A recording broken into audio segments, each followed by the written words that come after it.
What is going on, ladies and gentlemen? We are finally here. We are finally talking about Spider-Man No Way Home.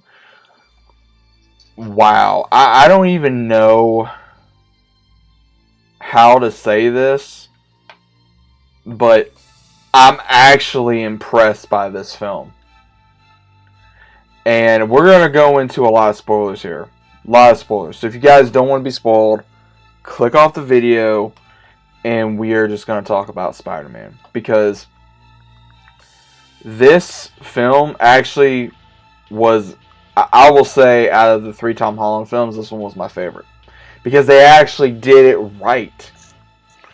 Because it literally picks up right after Far From Home, where everyone now knows he's Spider-Man. He's trying to deal with it. He's getting feds on his ass because they think he killed Mysterio. And he is having to deal with popularity, but at the same time people knowing he's Spider-Man.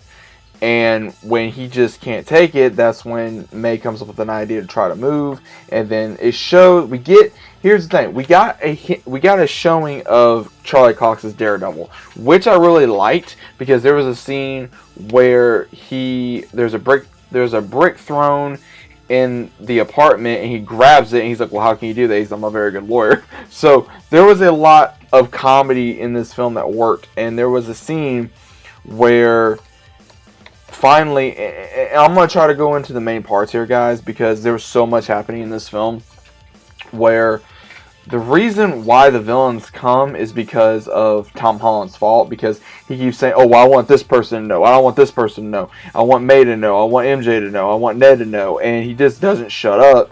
And when that happens, he screws up, and that's when all the villains start coming after him.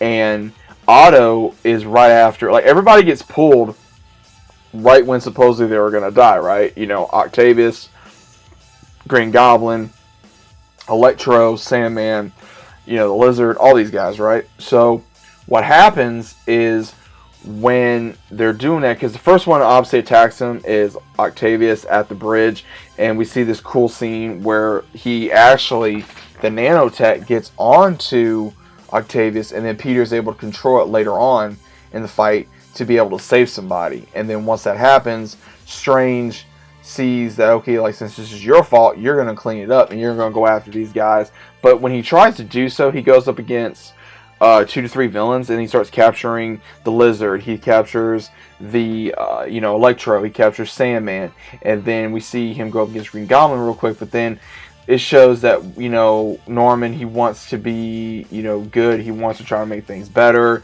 And then he kind of puts it in Peter's head that, you know, let's work together. So that's what Peter does to try to give him a chance. And he starts working with him and trying to help, make the Lizard human and make Electro human. And same thing with,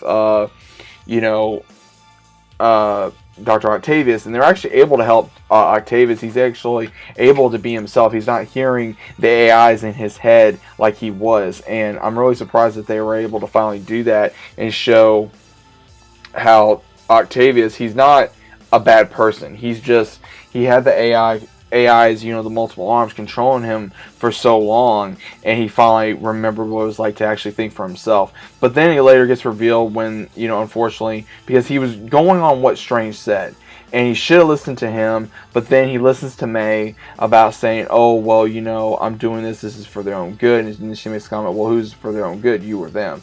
And he finally comes to a conclusion, like, let me help. But it does backfire, because the Goblin, since again Norman Osborn and the Goblin have split personalities, it's a split personality, that he breaks the mask, and that's when he gets shown, hey, I want to, be Norman Osborn. But then it gets later revealed that the Goblin was in control this entire time, and he manipulated everybody. And when this happens, we get this big fight, and again, this fight was really intense. Like, this fight was more intense than probably the Toby fight in the first Raimi movie, because we see where Peter's just getting his ass kicked. I mean, he's getting his ass kicked, and then when this happens, we see where he gets knocked in the face so much, and right when May comes to try to help him, because he tells her to run, and the building's falling apart, and of course, J. Jonah Jameson, we got our guy, he's right in the middle of it, he's wanting to know what's going on. But then as soon as that happens, we see where he, unfortunately, we see the death of Aunt May because it's because of the Goblin. And when this happens, it is just heartbreaking. But what's really interesting is she gives him advice before she dies. She gives him the whole "with great power comes responsibility." Now, I'm kind of shocked that they did that because I was kind of hoping that he would get it from Toby. Honestly, I was hoping he'd get it from Toby. I would rather have him get it from Toby than Aunt May, but at the same time with the story, it made sense.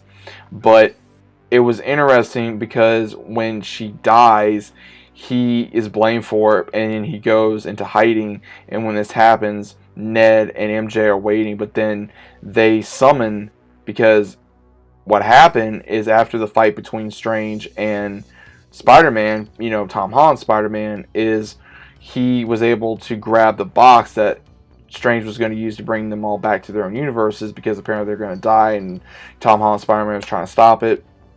And he fights Strange, and he leaves him in this little dimension that he created. And he gave, I guess Ned kind of took the opening the portal from Tom Holland. And when that happens, he is trying to look for Peter Parker. And then that's how he gets Andrew as well as Tobey Maguire's Spider-Man. And when this happens, we see where they both kind of, going back and forth. We get a couple funnies where, Andrew's got to prove that he's Spider-Man, and then we got Toby come in. They're like, oh, some random guy. And it was just, I'm going to tell you guys this right now. Seeing Andrew and Toby on screen, and also Alfred Molina, that was a treat. That was just a hell of a treat. I don't know how else to say it. And and then they're saying that they have to help him. They have to help him. And it's not like, because Toby's like, I get this feeling like he needs my help, and Andrew's like, no, it's me, it's both of us. And when it finally gets shown that they go after MJ and Ned, know, hey, May's gone, and then they're basically trying to tell him, look, there's people here that wants to meet you. And then that's when he meets the other two Spider-Man, and he's like, look, I'm sorry about May. And we get a huge, like, they did so much right in this, though. They gave respect to Gwen. They gave respect to both Uncle Ben's, and to even their Mays, too. And I love how they did that. Because Toby mentions after Tom mentions about what she stated, he says, that's what my Uncle Ben said. And that's what my Uncle Ben said. And those flashes in my head, seeing, the original Spider-Man in theaters when I was little. And I loved it, because I remember that scene where Toby's crying and Uncle Ben dies, and as a kid, it chokes you up. It chokes me up a little bit now saying it, because I remember that scene so well, and I remember I got very emotional about that, because the only time you saw that was in the animated series, the 90s animated series, or the comics, and they brought that to life, and they still show that, and it didn't really show Peter really going through any hardship other than losing Tony, and now he's lost Aunt May, and now he's having to be on his own. And so what the plan is to try to cure everyone and then bring them back to the universe. So we see this massive fight, of course, between the three Spider-Man, Sandman, Electro, and Lizard, and then we even see which was crazy, because Otto actually helps him at the very end, basically like, look, I'm not going to be the monster everyone thinks I am. And that was awesome. I absolutely love that. I'm very happy that they were able to put that in this film, because Otto was actually a very interesting character. When I look back at it, I wasn't very excited for the second film, the second Raimi film, but it was actually a lot better than what I remember.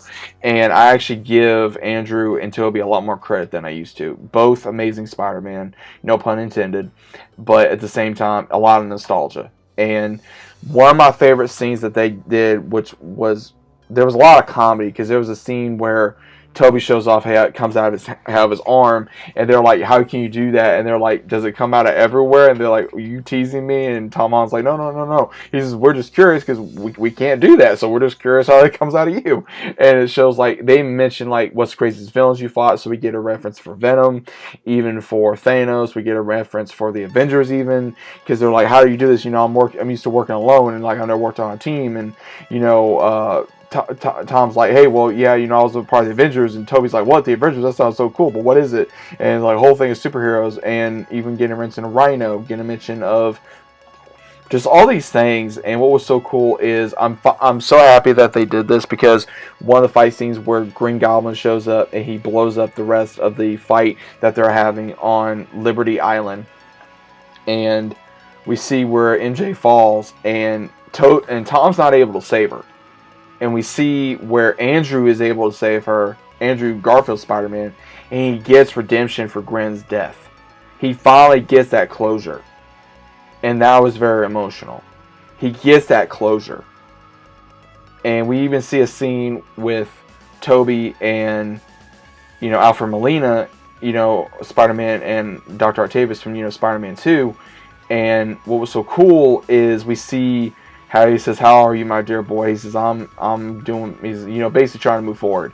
And I love that, man. I even loved how Jamie Foxx's character, Andrew Garfield, they were able to patch things up, because he's like, hey, I'm kind of shocked that you weren't black. He's like, okay, I'm sorry. So it was kind of funny, but I think they were trying to mention a little bit of Miles Morales in there, which is what they may try to do later on, which I'm going to get into.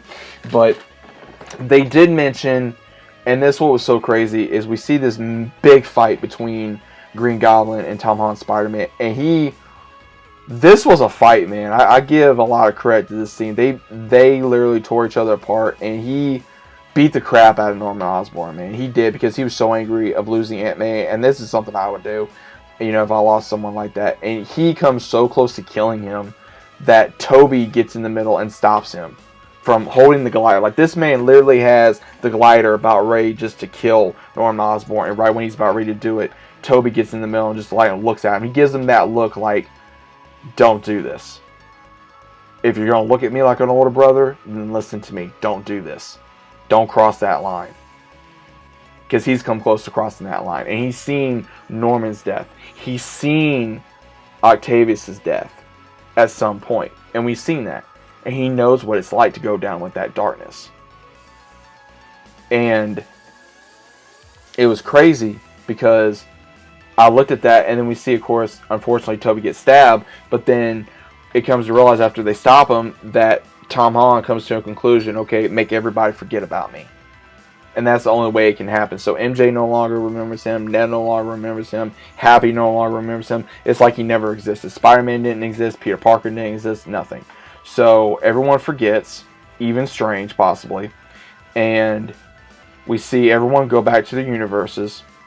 If there was an alternate scene with Kristen Dunst, I did not see that, so there's possibly other scenes that were not in this film. I'm hoping that there were, or extra deleted scenes that they filmed that they're going to put on like the DVD or something. And we even see at the end of the film where Tom Holland goes to go see, MJ and Ned at the local coffee shop, and he can't tell her who he is, because I think he's just going to let her move on. Same thing with Ned. And then he just puts on the regular suit. He gets an apartment. He, gets his condolences to Happy, even though Happy doesn't know who he is, because he says he knew Aunt May through Spider-Man. He sees her at the, he goes to her grave. That's when he sees Happy, and he puts on the suit around Christmas time. It looks like what's going on right now with Hawkeye, I would assume. And he just goes through and he just starts swinging. So, very crazy ending. And then let's talk about the post-credit scene, because the main thing that really bugged me with Tom Hardy's Venom is that he was just going over at a bar in Mexico, because that's where he was in Venom 2. It gets shown that he was going with this bartender. They're going over, the Snap and Thanos and everything. And we see how a little bit of the symbiote after Tom Hardy leaves the MCU to go back to where he's supposed to go. And a little bit of Venom symbiote there. So that's probably how they're going to do the next few movies that they're going to have, apparently, with Tom Holland. And then we got the other scene that I didn't really get to see, so I'm going to have to look into that. But for the Doctor Strange Multiverse Madness. But I really enjoyed this movie. I was really shocked. There was a few things I did not really care for. Again, I'm not the biggest fan of Tom Holland, but I do give him credit for this film. I'm not a fan of Zendaya. I really don't care for her as an actress or even as a character for MJ. I'm very happy that they made it clear she's not Mary Jane Watson. She is Michelle Jones. So I'm very happy they cleared that up. Ned, they just kind of felt like they were in the way. Those type of characters you get tired of. That's the way I looked at it. Benedict Cumberbatch as, Doctor Strange, always amazing to see him. I'm very happy that they put Toby and they put Andrew, their Spider-Man here. I'm very happy that's childhood nostalgia for me, because if they didn't do that, I was going to be extremely upset. But other than that, this movie was amazing. Was this probably the best movie of Marvel this year? I would say so. I haven't seen Eternals yet, so I've heard a lot of bad things about that. But I would say this is better than Black Widow, and this is better than Shang-Chi. I don't care what anyone says. That's my opinion. I think they actually did the Spider-Man version correctly. We finally are getting an adult version for Tom Holland's Spider-Man. Finally, I think this is what the character needed. And a lot of this was an emotional, action-filled thriller, and I loved it. It was great.